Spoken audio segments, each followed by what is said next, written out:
സങ്കീർണമായ coronary angioplasty നടത്തിയതിന് Kunnamkulam unity heart കെയറിന്റെ ചീഫ് കാർഡിയോളജിസ്റ്റായ ഡോക്ടർ പി.സി. അഖിലിന് ആദരം.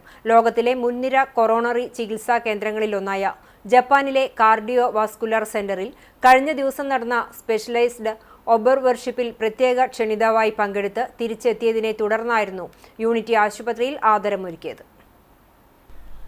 Doctor P C. അഖിലിന്റെ നേതൃത്വത്തിൽ യൂണിറ്റി ഹാർട്ട് കെയറിൽ കൊറോണറി ആൻജിയോപ്ലാസ്റ്റി നടത്തിയതിന് ദേശീയ തലത്തിലും അംഗീകാരം ലഭിച്ചിരുന്നു. സംസ്ഥാനത്തോ ദേശീയ തലത്തിലോ ഇത്തരത്തിലുള്ള ആൻജിയോപ്ലാസ്റ്റി അപൂർവമാണ്. ഇതിന് ദേശീയ തലത്തിൽ മികച്ച 6-ൽ-1 തെരഞ്ഞെടുത്തിരുന്നു.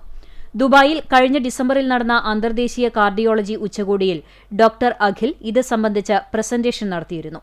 ഇതേ തുടർന്ന് ലോകത്തിലെ മുൻനിര ഒസാക്ക കൊറോണറി ചികിത്സാ കേന്ദ്രങ്ങളിലൊന്നായ ജപ്പാനിലെ കാർഡിയോ വാസ്കുലർ സെന്ററിൽ പ്രത്യേക ക്ഷണിതാവായി ഡോക്ടർ അഖിൽ പങ്കെടുത്ത് തിരിച്ചെത്തിയതിനെ തുടർന്നായിരുന്നു യൂണിറ്റി ആശുപത്രിയിൽ ആദരമൊരുക്കിയത്. ആശുപത്രി managing director P K. Vijayakumar IRS പൂച്ചെണ്ട് നൽകി പൊന്നാടയണിയിച്ചു.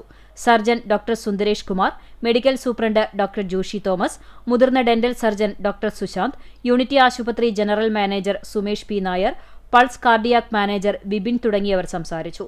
ജപ്പാനിലെ കാർഡിയോ വാസ്കുലർ സെന്ററിൽ പങ്കെടുത്ത അനുഭവങ്ങൾ ഡോക്ടർ അഖിൽ പങ്കുവച്ചു.